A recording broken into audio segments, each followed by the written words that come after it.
E na Câmara, a oposição articula a criação de uma CPI para investigar a suposta interferência da USAID, Agência dos Estados Unidos para o Desenvolvimento Internacional, nas eleições brasileiras de 2022.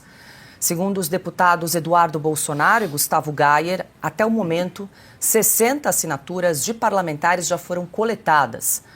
O requerimento para a abertura da comissão menciona que o método da agência para interferir nas eleições presidenciais brasileiras de 2022 incluiu censura, regulamentação das redes sociais e promoção de debates políticos direcionados à atuação na construção de narrativas midiáticas que favorecem agendas políticas não necessariamente alinhadas aos interesses do povo brasileiro. Silvio Navarro, muito boa noite, seja bem-vindo. Ainda ontem recebemos aqui a deputada Bia Kicis, que nos falou também, até em primeira mão, sobre a coleta de assinaturas para a abertura dessa CPI. A gente traz aqui o número de 60 assinaturas. Enfim, temos falado ao longo da semana dessas denúncias graves em relação à agência USAID. Ontem também trouxemos que o presidente Trump confirmou que vai fechar a agência, os funcionários foram afastados e, claro, a gente também precisa investigar o impacto dessa USAID nas eleições brasileiras de 2022.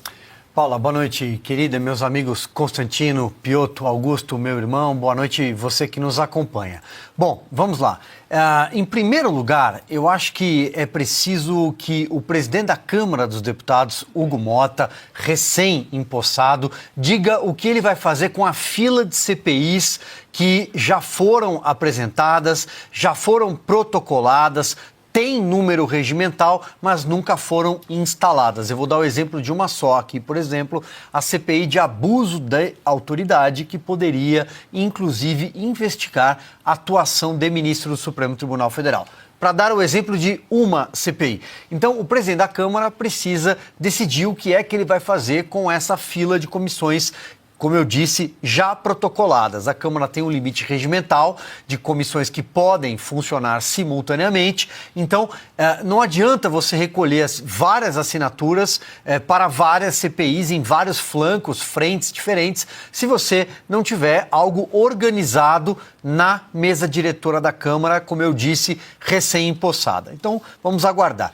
O segundo ponto: essas denúncias são muito graves, Paula. O Rodrigo Constantino, assim como a Ana Paula Henkel, que estão nos Estados Unidos e têm conhecimento até mais aprofundado do assunto, têm falado com mais propriedade sobre o que é essa USAID, os tentáculos, como eles financiavam a atuação woke, ONGs e por aí vai. Eu vou me ater aqui a um único ponto.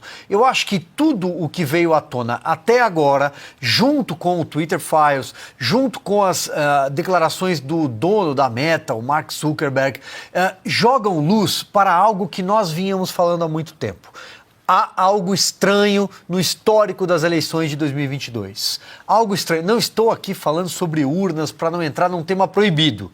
Estou falando sobre um processo eleitoral maculado, um processo que teve interferência, talvez, externa, com base nessa nova investigação, revelação, mas também com a punição para um único espectro da política brasileira à direita. Acho que o processo eleitoral foi todo maculado em 2022. Está muito claro, é uma caixa de Pandora, uma caixa preta, que precisa ser aberta. Se o caminho será a CPI, não sabemos. Resta, portanto, a palavra do presidente da Câmara.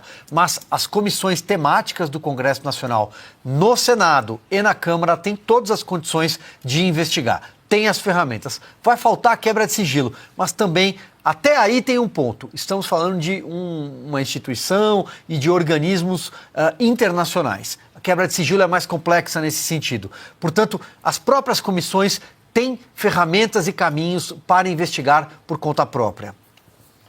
Consta essa novela, essa história aí só piora da USAID. Se essas denúncias realmente se confirmarem, tudo indica que vai ser um escândalo de proporções globais, né? Histórico de corrupção aí dessa agência.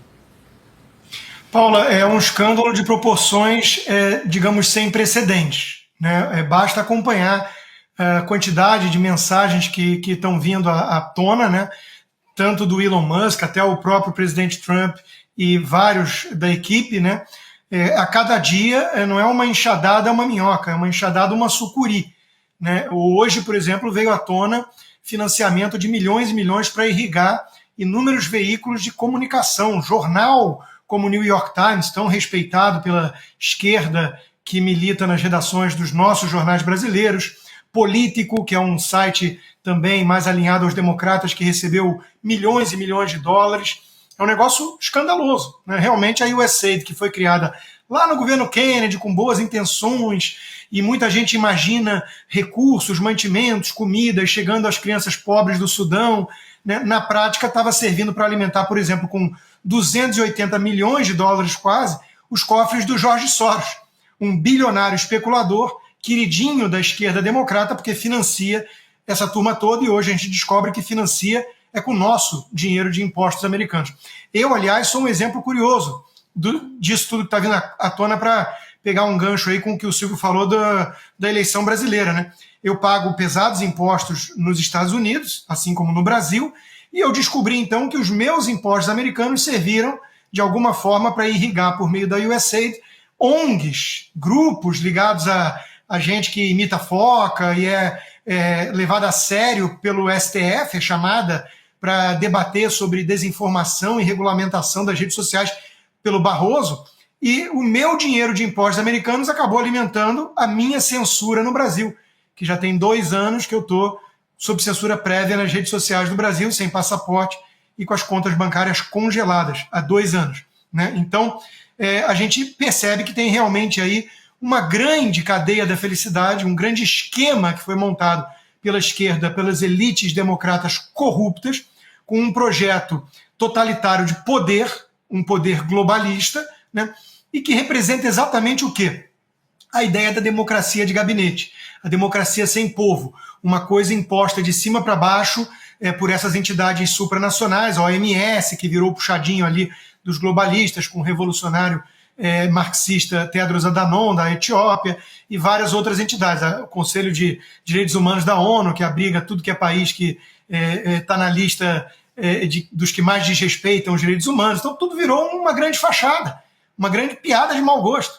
Né? E isso servia, então, para alimentar os comparsas, os cúmplices desse esquema democrata. No Brasil, eles agiram sim. Eles olharam o Brasil como um quintal a ser ali utilizado como laboratório, talvez, e eles, sem sombra de dúvidas, agiram para, de alguma forma, manipular essas eleições. Isso precisa ser investigado a fundo no Brasil e aqui nos Estados Unidos. Aqui nos Estados Unidos eu tenho certeza que será, e vai ter consequências provavelmente mais graves para esses que deram o verdadeiro golpe.